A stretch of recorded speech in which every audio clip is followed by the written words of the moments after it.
नमस्कार मेरे प्यारे साथियों, कैसे आप सभी। आप अच्छे से पढ़ाई कर रहे होंगे, मुझे उम्मीद है।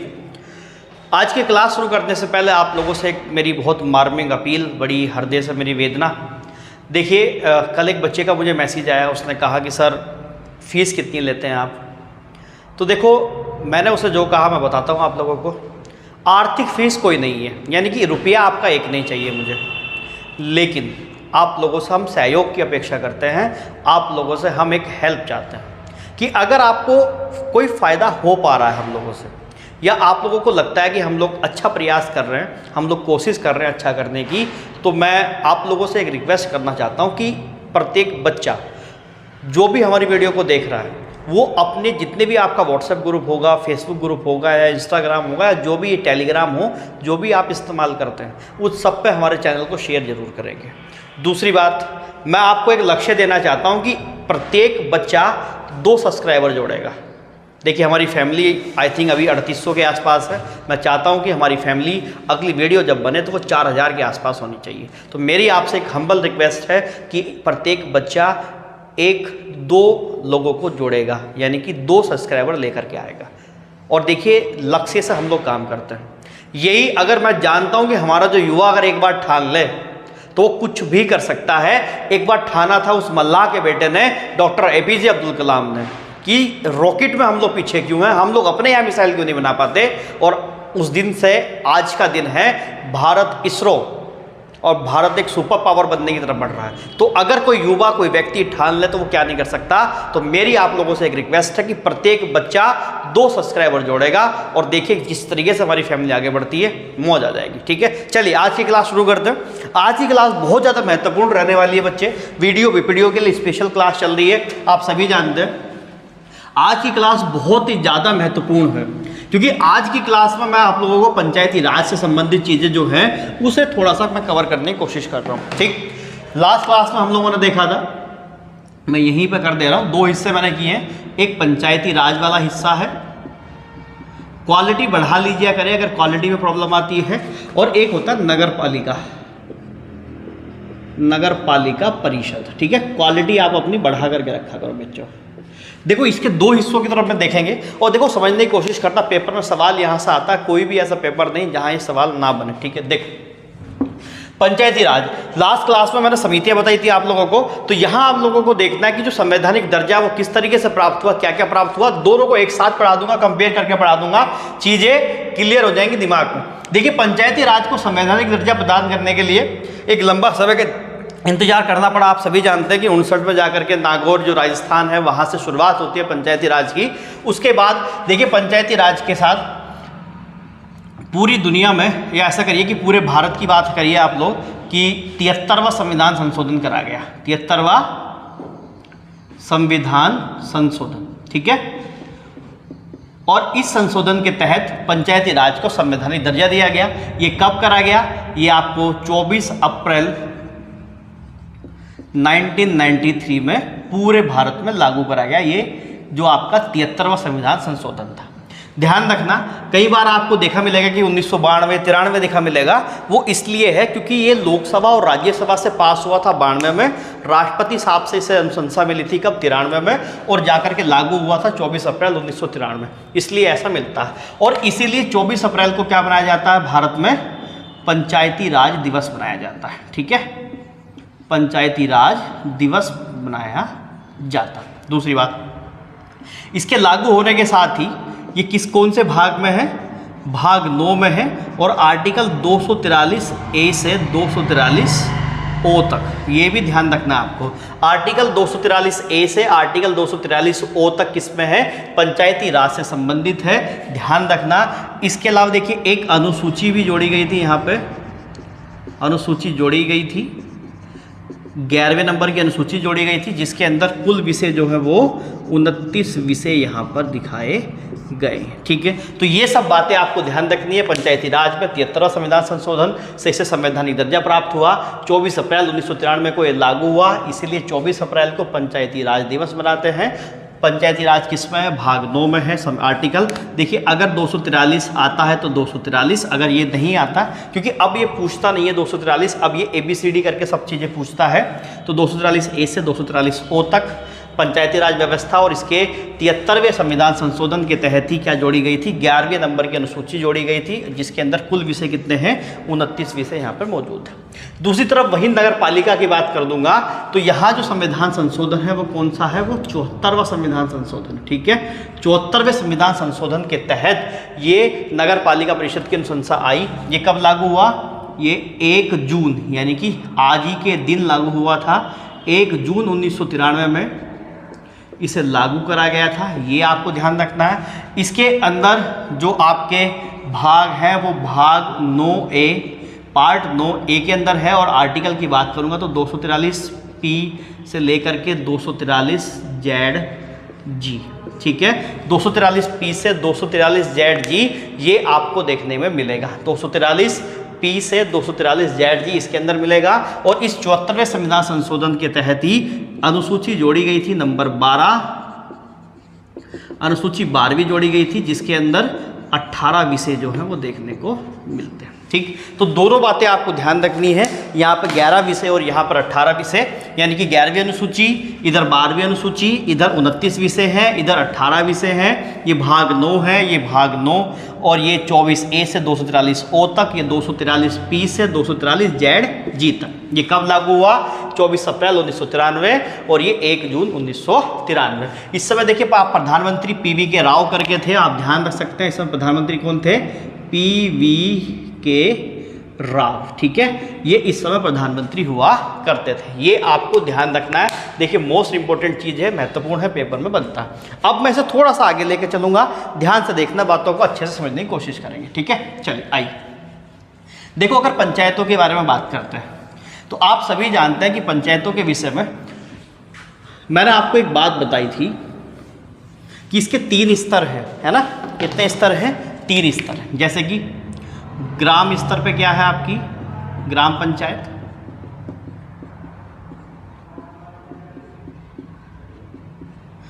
क्षेत्र या खंड स्तर पे या ब्लॉक स्तर पे, क्षेत्र, खंड, प्रखंड या ब्लॉक स्तर पे क्या है, क्षेत्र पंचायत। इसके अलावा जिला पंचायत या जिला स्तर पे क्या है, जो व्यवस्था है वो जिला पंचायत की व्यवस्था है। ये बात सीधी सीधी है। ऐसे नगर पालिका के अंदर भी 3 हिस्से करे गए हैं। एक होता है आपका नगर पंचायत। नगर पंचायत के लिए देखिए एक आधार बनाया गया है जनसंख्या को लेकर के। इंपॉर्टेंट बात है, ध्यान रखना कि अगर जनसंख्या 10,000 से 20,000 के बीच में आएगी तो वो किस कैटेगरी में आ जाएगा, नगर पंचायत की। और इसी प्रकार अगर 10,000 से नीचे आती है तो वो कैटेगरी क्या हो जाती है, ग्राम पंचायत की। एक होता है नगर पालिका परिषद, नगर पालिका परिषद यानी कि जनसंख्या 20,000 से ऊपर और 3 लाख तक, ये कैटेगरी किस में आएगी, नगर पालिका परिषद में। और एक कैटेगरी होती है नगर निगम। नगर निगम की कैटेगरी में क्या होता है कि जनसंख्या अगर 3 लाख प्लस होगी तो वो क्षेत्र किस कैटेगरी में आ जाएगा, नगर निगम की कैटेगरी में आ जाएगा। देखिए यहाँ से एक इंपॉर्टेंट सवाल क्या बनता है, ये भी कई बार पूछ लिया जाता है। इंपॉर्टेंट सवाल ये बनता है कि किस क्षेत्र को किस कैटेगरी के अंदर रखा जाएगा, ये निर्णय कौन लेता है। तो ये ध्यान रखना इंपॉर्टेंट सवाल है।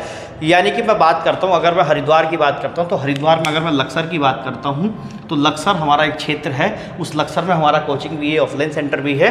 तो आप देखिए कि लक्सर को अगर हम कहते हैं कि किस कैटेगरी में रखा जाएगा और ये किस कैटेगरी में आना चाहिए, ये निर्णय लेने का अधिकार किसका है, राज्य के राज्यपाल को। यानी कि उस राज्य से संबंधित राज्यपाल जो होगा वो ये निर्णय करता है कि किस क्षेत्र को किस कैटेगरी के अंदर रखा जाएगा। तो ये आपको ध्यान रखना है। ठीक, 2 बातें क्लियर हुई। देखिए यहीं पर अगर मैं एज की बात आपसे करता हूं तो एज की बात का ध्यान रखना कि देखिए जैसे ग्राम पंचायत है तो ग्राम पंचायत में एक शब्द अगर आपने सुना हो तो ग्राम सभा। ग्राम सभा किसे कहते हैं, ग्राम सभा होती है जो मतदाता होते हैं। ठीक है, यानी कि वोटर्स क्या होते हैं, ग्राम सभा बनाते हैं। ठीक है, अब देखो ध्यान रखना, ग्राम सभा के लिए जो एज है वो कितनी है, वो 18 वर्ष। यानी कि केवल 18 वर्ष, यानी कि जो 18 वर्ष से ज़्यादा हो जाता है, जो मतदाता होता है वो ग्राम सभा का सदस्य कहलाता है। तो एक मतदाता होने के लिए मिनिमम आयु 18 वर्ष है। इसके अलावा अगर हम संविधान में बात करते हैं तो एक आयु मिलती है 21 वर्ष। 21 वर्ष मिलती है किसके लिए, ग्राम पंचायत के अध्यक्ष होने के लिए, क्षेत्र पंचायत ब्लॉक होने के लिए, जिला पंचायत अध्यक्ष होने के लिए, ठीक है। और ऐसे ही पंचायतों के अंदर सारी की सारी या नगर पालिकाओं के अंदर जो आपको उम्र मिलेगी वो कितनी मिलेगी, वो 21 वर्ष कैटेगरी में आ जाएगी। इसके अलावा एक उम्र आपको मिलती है 25 वर्ष। 25 वर्ष मिनिमम आयु किसके लिए चाहिए, विधानसभा के लिए, विधानसभा और राज्य में लोकसभा, ठीक है। इनके लिए क्या चाहिए, 25 वर्ष आयु चाहिए मिनिमम। 30 वर्ष की आयु चाहिए, वो किसके लिए चाहिए, मिनिमम 30 वर्ष आयु होनी चाहिए, किसके लिए, आपकी राज्यसभा के लिए और विधान परिषद के लिए। ध्यान रखना, कई बार इंपॉर्टेंट बता रहा हूँ, बहुत बार बच्चे फंस जाते हैं कि पूछ लेता है तो ये राज्यसभा के लिए कम से कम न्यूनतम आयु कितनी होनी चाहिए, यानी कि अगर किसी व्यक्ति को राज्यसभा का सदस्य बनता है तो न्यूनतम आयु कितनी होनी चाहिए, 30 वर्ष होनी चाहिए। ऐसे विधानसभा या लोकसभा के लिए 25 वर्ष होनी चाहिए, पंचायतों के लिए 21 वर्ष होनी चाहिए और ग्राम सभा का सदस्य होने के लिए 18 वर्ष होने चाहिए। इसमें एक कैटेगरी और बचती है 35 वर्ष। तो 35 वर्ष आयु की या राष्ट्रपति महोदय के लिए कितनी होनी चाहिए, 35 वर्ष। राष्ट्रपति, उपराष्ट्रपति और राज्यपाल, इनके लिए मिनिमम आयु कितनी होनी चाहिए, वो 35 वर्ष होनी चाहिए। ध्यान से लिख लेना कहीं को अच्छे से कॉपी में नोट करके, ठीक है। तो ये बात, दोनों बातें क्लियर हो गई यहाँ से। चलिए देखो यहाँ पे एक चीज़ और जो पेपर में बन सकती है वो यही बता रहा हूँ। क्या बन सकता है, ये आप लोगों ने बना लिया होगा, नोट बना लिए होंगे, सुंदर सुंदर नोट्स बनाइए। और फिर से रिमाइंड करवा रहा हूँ, एक बच्चा 2 सब्सक्राइबर, ठीक है। देखो मेरा वादा यार 4000 होने चाहिए अगली क्लास में, बस सीधी सीधी बात है। आप करो हिम्मत मार के, और आप ठान लोगे तो कुछ भी कर दोगे भाई, मेहनत भी करनी है दबा के, ठीक है। देखो यहीं पे एक चीज़ का ध्यान रखना है कि ये हो सकता है, देखिए पेपर में पूछा नहीं गया है लेकिन हो सकता है पूछ ले। देखो ऐसे जिले, ध्यान रखना, ऐसे जिले जिनकी जनसंख्या जो है वो 20 लाख से कम है, या जिले छोड़िए राज्य कहिए, जिले तो बहुत ज़्यादा हो जाएगा।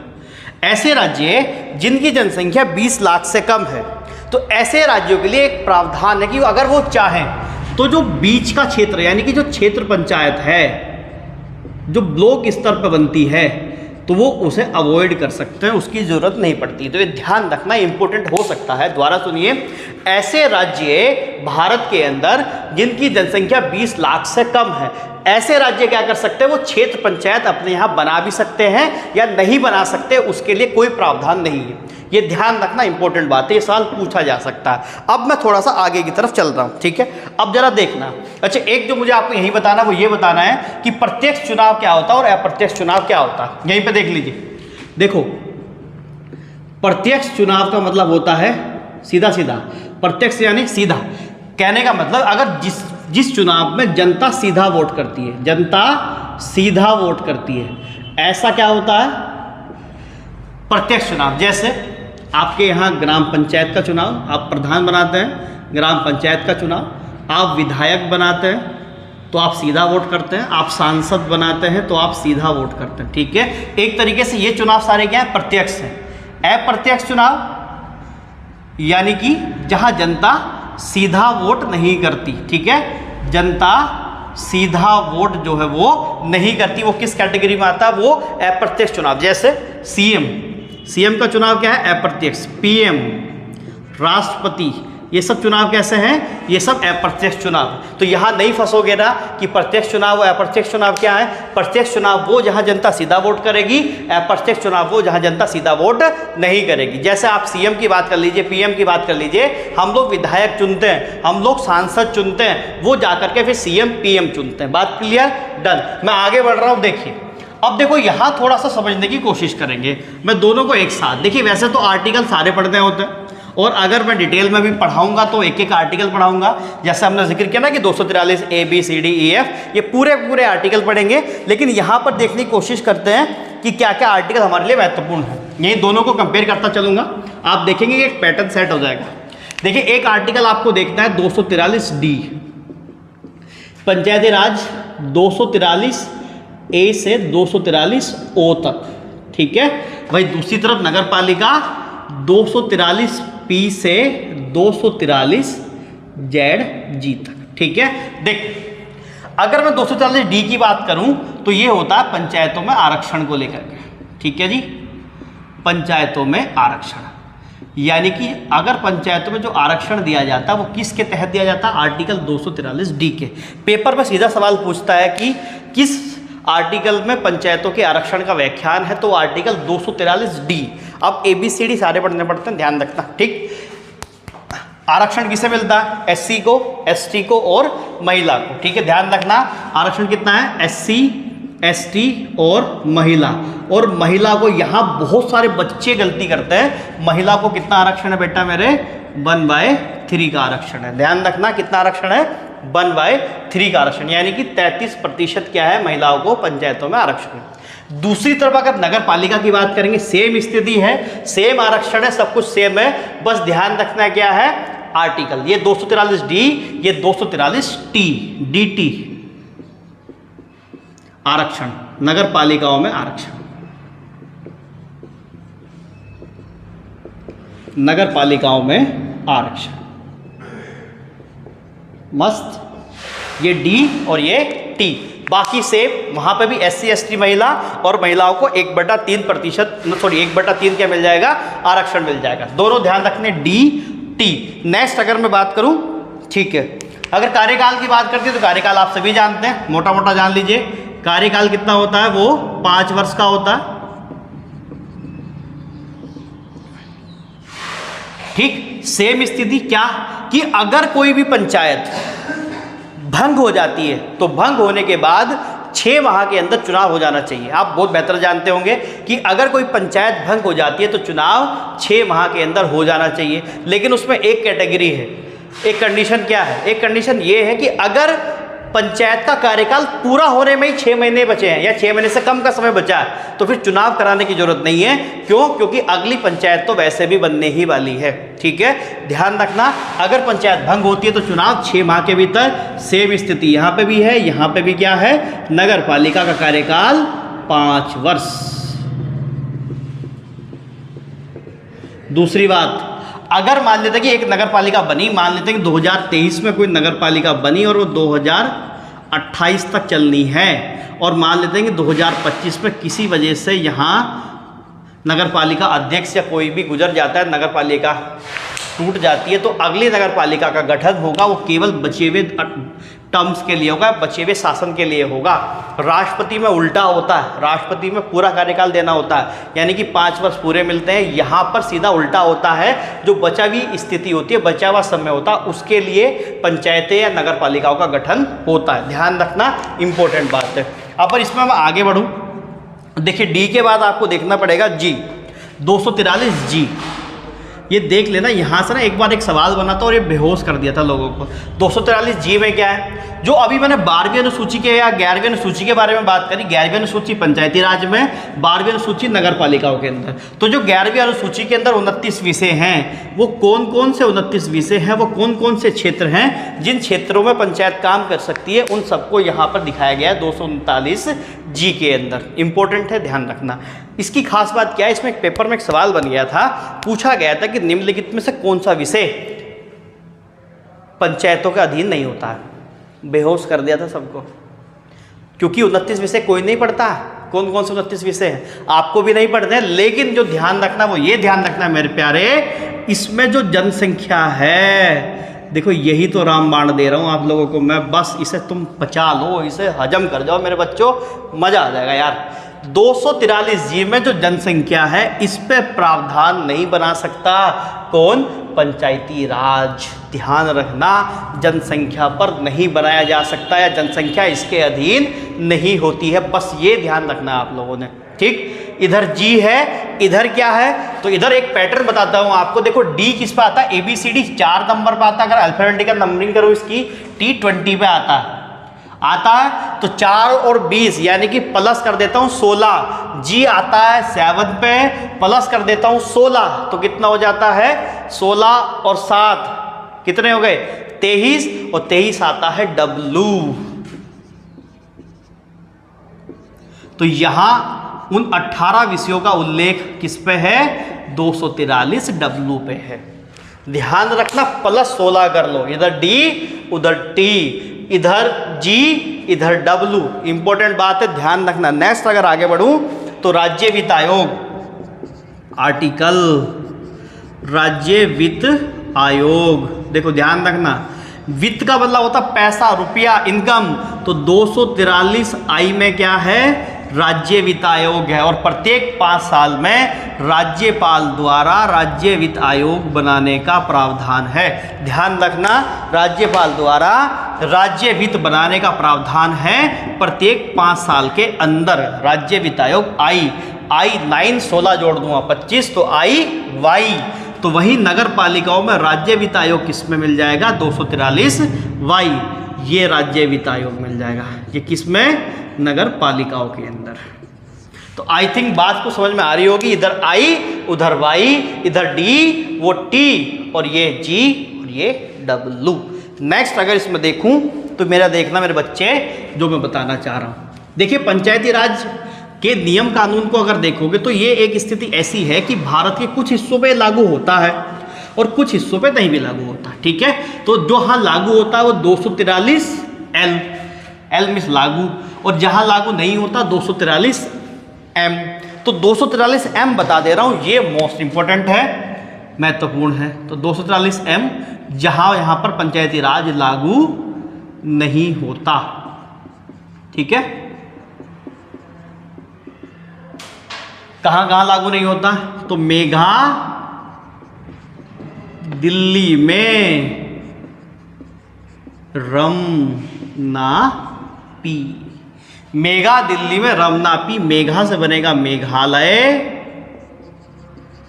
दिल्ली अपने आप में केंद्र शासित प्रदेश है, रम से बनेगा मिजोरम, और ना से बनेगा नागालैंड। ये ऐसे क्षेत्र हैं जहाँ पे पंचायती राज व्यवस्था नहीं चलती, मेघालय, दिल्ली, मिजोरम और नागालैंड। वहीं दूसरी तरफ जहाँ जहाँ पंचायती राज व्यवस्था, मतलब सॉरी, जहाँ जहाँ नगर पालिका परिषद लागू नहीं होती, उसके लिए इतना इंपॉर्टेंट है नहीं ये, लेकिन आप केवल आर्टिकल डाल देंगे। मैं आपको बताता हूँ, ZC 243 ZC, ठीक है। बाकी कुछ नहीं देखना आपने सर। लास्ट इसमें एक चीज़ और देखनी है, जो लास्ट आर्टिकल है हमारा 243O, वो देखना है। वो क्या है कि वो पंचायतों को लेकर के न्यायालय के हस्तक्षेप के बारे में बताता है। तो देखिए हो सकता है मुझे इंपॉर्टेंट लग रहा है, लेकिन देखिए इंपॉर्टेंट ज़्यादा डी होता है और आई होता है, ये दो ज़्यादा महत्वपूर्ण होते हैं, आरक्षण और आपका वित्त आयोग वगैरह पूछ लेता है, ये ज़्यादा महत्वपूर्ण होते हैं, आरक्षण और वित्त आयोग। तो ये ध्यान रखना। ओ क्या है, पंचायतों में न्यायालय के जो आपका उसमें दखलंदाजी है उसको लेकर के यहाँ पे बात करता है। तो आप डाल देंगे 243O के अंदर कि निर्वाचन संबंधी मामलों में न्यायालय का हस्तक्षेप, निर्वाचन संबंधी मामलों में न्यायालय का हस्तक्षेप, ये मिलता है आर्टिकल 243O में। दूसरी तरफ ये 243ZG में मिलता है, बस। तो ये आपको पंचायतों के अंदर ध्यान रखना है। टोटल बात मैंने कोशिश करी है आप सभी को बताने की कि पंचायतों से क्या महत्वपूर्ण है, क्या क्या सवाल यहाँ बनता है, ठीक है। इसके बाद पंचायतों में इतनी बात रखता हूँ। अब थोड़ा सा दिखाता हूँ इकोनॉमी। इकोनॉमी में थोड़ा सा महत्वपूर्ण पार्ट आज का है और आपने रिलेट कर पाओगे, पेपर में आप लोगों ने ज़रूर देखा होगा। यहाँ से सवाल अभी हाल फिलहाल में भी आया था, मैं बता दूँगा अभी आप लोगों को क्या आया था। थोड़ा इंक डाल देता हूँ, फिर से रिमाइंड करा रहा हूँ। देख मेरे बच्चों,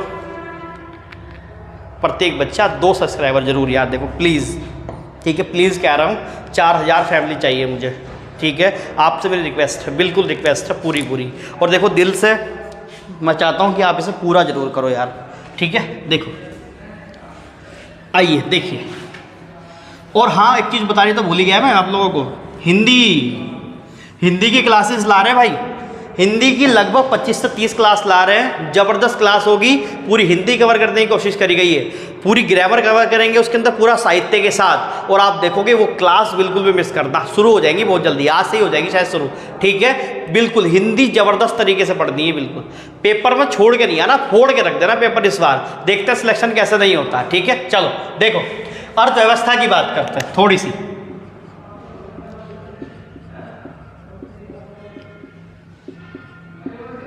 देखो अर्थव्यवस्था में मैंने लास्ट क्लास में कुछ चीज़ें बताई थी आप लोगों को, आपने शायद देख ली होंगी। अगर नहीं देखी होंगी तो जरूर प्लेलिस्ट में चले जाइए, वहाँ पे मिल जाएंगी। देखो अर्थव्यवस्था की अगर हम बात करें तो अर्थव्यवस्था में अधिकतर जो सवाल बनते हैं वो स्टैटिक वाला पार्ट बनता है। थोड़ा सा आपको पता होना चाहिए कि चीज़ें होती क्या है। जैसे यहाँ मैं आपको बता रहा हूँ कि आर्थिक नियोजन किसे कहते हैं, ठीक है। आर्थिक नियोजन, यहाँ से सवाल बनता है, क्या बनता है बताऊँगा अभी। आर्थिक नियोजन मतलब इकोनॉमिक प्लानिंग, ठीक है। आर्थिक नियोजन, मार्कर भी बड़ा डार्क नहीं चल रहा है यार, बच्चे भी कहते हैं कि मार्कर डार्क नहीं चलते। अब उन्हें क्या कहेंगे, बड़ी इंक विंक तो डालते रहते हैं यार हम लोग, बताओ नहीं चलते तो अभी हम ही क्या करें। इकोनॉमिक प्लानिंग, ठीक है। थोड़ा सा मैं एक बार और डाल देता हूँ फटाफट तेज़ी से। देखो प्लानिंग तो आप सारे समझते हैं। देखो प्लानिंग क्या होता है कि योजना, है ना। प्लानिंग मतलब योजना, हम सभी जानते हैं कि योजना कैसे बनानी है, कैसे किसी को पता ही ना चले रात को चुपके से कंबल ओढ़ करके रजाई में या चादर में बात कैसे करनी है, किसी को पता ना चले, किस तरीके से काम करना है ना। प्लानिंग तो हम सभी जानते हैं अच्छे से। आर्थिक प्लानिंग का मतलब इकोनॉमिक प्लानिंग, यानी कि अगर मैं एक शब्दों में कह सकूं कि जो पहले से निर्धारित लक्ष्य हैं उन लक्ष्यों को प्राप्त करने के लिए अपने पास उपलब्ध जो संसाधन है उनका इष्टतम दोहन करना। बात दोबारा समझना, यानी कि पूर्ण लक्षित या पहले से निर्धारित लक्ष्यों को प्राप्त करने के लिए उपलब्ध संसाधनों का इष्टतम दोहन क्या कहलाता है, वो आर्थिक नियोजन कहलाता है। ये तो थी किताब की बात। सीधी सीधी बात समझिए कि आपके पास जो भी स्ट्रक्चर है, आपके पास जो भी संसाधन है, वो मानवीय हों या प्राकृतिक हों या भौतिक हों, जो भी संसाधन है उनका इस्तेमाल करके, उनका ज़्यादा से ज़्यादा प्रयोग करके अपनी अर्थव्यवस्था को बेहतर करना गया है, वो आर्थिक नियोजन है। ठीक, आर्थिक नियोजन की शुरुआत कहाँ से हुई, वो यूएसएसआर से हुई। ठीक है, सोवियत संघ से ये कंसेप्ट आया और ये एक तरीके से वही कंसेप्ट है जो आपने पंचवर्षीय योजना का देखा है।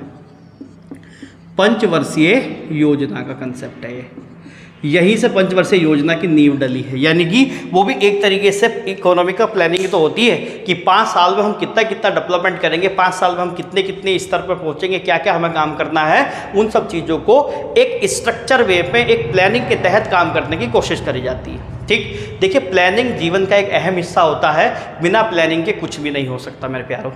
तो प्लानिंग तो मोस्ट इंपॉर्टेंट चीज़ होती है ज़िंदगी में। नौकरी लेना या कोई भी काम करना, उसमें सक्सेसफुल होना तो प्लानिंग मस्ट है। तो प्लानिंग जरूर करिए, किस तरीके से काम करना है, कैसे काम करना है, इस प्रत्येक चीज़ के एक एक पहलू को समझने की कोशिश करिए। ठीक, तो इसी तरीके से यही किसकी आप बता सकते हैं पंचवर्षीय योजना कहाँ की देन है, इसी आर्थिक नियोजन की ये देन है। सोवियत संघ से इसका कंसेप्ट निकल करके सामने आया। ठीक, चलिए थोड़ा सा मैं आपको बताता हूँ। दूसरी बात मैं आपको बताता हूँ, देखिए होता क्या है कि अगर हम अपने अनुसूची देखें, जो 12 अनुसूचियाँ हमारे पास हैं, 7वीं अनुसूची में आर्थिक एवं सामाजिक नियोजन की चर्चा करी गई है। ध्यान रखना, 7वीं अनुसूची में आर्थिक एवं सामाजिक नियोजन की चर्चा करी गई है। दूसरी बात, सबसे पहली बार जो बात करी गई थी 1934 में, एक व्यक्ति है एम विश्वेश्वरैया। देखो मेरी हिंदी का मानना ऐसा ही रहता है, विश्वेश्वरैया। ठीक है, एम विश्वेश्वरैया ने सबसे पहली बार कही थी कि हमें भी क्या करनी चाहिए, भारत के अंदर एक प्लान्ड इकोनॉमी लानी चाहिए, यानी कि अपनी अर्थव्यवस्था पे ध्यान लगाना चाहिए। एक तो ये बिल्कुल दिमाग में बैठा लेना आप लोग। एम विश्वेश्वरैया 1934 पहली बार ये कंसेप्ट लेकर आए, या इन व्यक्तियों ने चर्चा करी कि क्या होनी चाहिए, इकोनॉमिकल प्लानिंग भारत के अंदर होनी चाहिए। और इसके चलते चलते एक मद्देनजर रखते हुए आपने एक चीज़ देखी होगी, योजना आयोग। बस सीधा वहीं लेकर चलता हूँ योजना आयोग के ऊपर। ठीक है, बस यहाँ से ज़्यादा बातें नहीं कर रहे, योजना आयोग के ऊपर चलता है सीधा। योजना आयोग देख लो बस थोड़ा सा।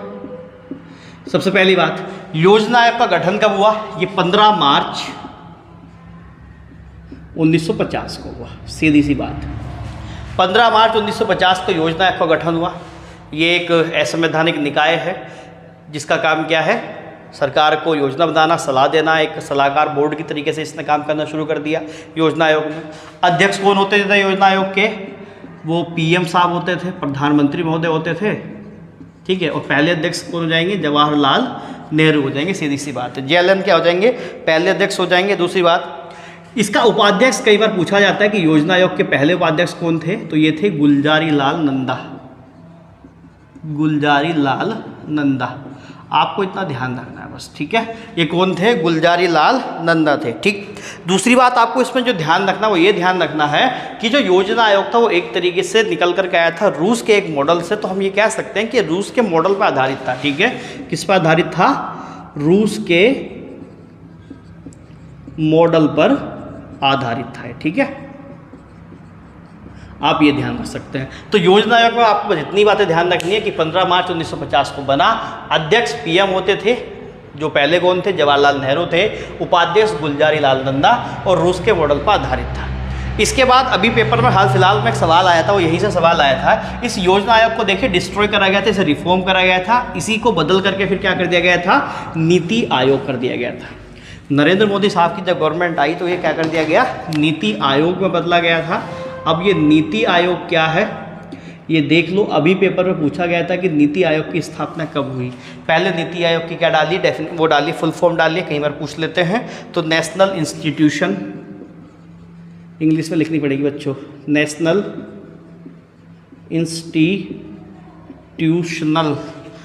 या institution for transforming India, institution for transforming India, ठीक है। ये किसकी फुल फॉर्म है? ये नीति की फुल फॉर्म है। नीति का मतलब एन मतलब नेशनल, ए आई मतलब इंस्टीट्यूशन फॉर ट्रांसफॉर्मिंग इंडिया। इसकी स्थापना कब हुई बच्चे? यही आपके पेपर में आया था 1 जनवरी 2015। यही आपके पेपर में आया था कि नीति आयोग कब बना था, और ऑप्शन में क्या दिया था? 2015 दिया था। आई थिंक सभी बच्चों ने कर दिया होगा इस सवाल को। देखिए नीति आयोग की स्थापना हुई। नीति आयोग में बहुत सारे रिफॉर्म्स करे गए थे, लेकिन मोटे तौर पर बात करेंगे तो देखिए यहाँ पर मोटी मोटी बात क्या है, इसका भी अध्यक्ष कौन होगा? वो पीएम ही होंगे। अध्यक्ष कौन होंगे? पीएम होंगे। और आप सभी जानते हैं कि 15 से लेकर अभी तक कौन है? हमारे नरेंद्र मोदी जी क्या है? नरेंद्र मोदी जी हमारे क्या है? वो अध्यक्ष ही हैं। इसके उपाध्यक्ष शुरुआती दौर में पहले आपको ध्यान रखना है अरविंद पंगरिया थे। आपको ध्यान रखना अरविंद पंगरिया इसके क्या थे? वो उपाध्यक्ष थे। दूसरी बात आपको ध्यान रखनी कि इसका हेडक्वार्टर कहाँ पे है? इसका हेडक्वार्टर है बच्चे, मुख्यालय कहाँ पे बच्चे? दिल्ली के ऊपर है, ठीक है, दिल्ली के अंदर है। तो 3 बातें ध्यान रखनी है। National institution for transforming India, स्थापना 1 जनवरी 2015, अध्यक्ष नरेंद्र मोदी, उपाध्यक्ष पहले यानी कि फर्स्ट, अभी वर्तमान में चेंज अभी बता दूंगा, हेडक्वार्टर दिल्ली में। वर्तमान की बात करते हैं तो वर्तमान में तो अध्यक्ष सेम ही है, नरेंद्र मोदी जी ही हैं अभी तो, है ना। भविष्य में क्या होगा पता नहीं है, लेकिन अभी तो नरेंद्र मोदी साहब ही हैं। इस समय जो उपाध्यक्ष है वो सुमन बेरी हैं। उपाध्यक्ष कौन है? सुमन बेरी। और वर्तमान सीईओ कौन है ये आप बता देंगे, जिनका नाम है वीवीआर सुब्रमण्यम,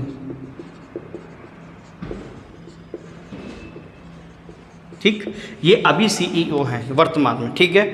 तो इतनी बातें आज मुझे रखनी है, इससे ज़्यादा बातें नहीं करनी है, ठीक। आप क्लास को अच्छे से देखना, अच्छे से नोट्स बनाना, सवाल ध्यान से करिए, मेहनत से पढ़ते रहिए, हिम्मत से पढ़ते रहिए। देखिए सिलेक्शन लेना, हिंदी को बिल्कुल भी मिस आउट मत करना, हिंदी को हल्के में नहीं लेना। 20 नंबर की बात है, बहुत बड़ा पोर्शन है। देखो अगर हम लोग 20 नंबर बहुत अच्छे से कवर कर पाए ना, देखिए आप रीजनिंग तो मेरे हिसाब से आप सभी कर ही लेंगे, आपने प्रैक्टिस करी ही होगी। बाकी अगर रीजनिंग की क्लास भी चाहिए होगी तो आप एक बार कमेंट सेक्शन में ज़रूर बताना। दूसरी बात, हिंदी और रीजनिंग बेहतर करिए। आपको 30 नंबर में से कोशिश करनी है कि आपको 25 प्लस जाना है, ठीक है। बाकी चीज़ें आसान हो जाएंगी फिर। चलिए तो मेहनत करिए, हिंदी की ज़बरदस्त क्लास है, उसे ज़रूर देखना है, उसे मिस नहीं करना है। और देखिए मेरी रिक्वेस्ट को ज़रूर याद रखना, प्रत्येक बच्चा 2 सब्सक्राइबर, ठीक है। एक बच्चा 2 सब्सक्राइबर जरूर यार करवा दो यार भाई, 4000 हिम्मत मार के थोड़ी सी, ठीक है। चलिए मिलेंगे फिर अगली क्लास में, तब तक के लिए बहुत बहुत धन्यवाद। जय हिंद।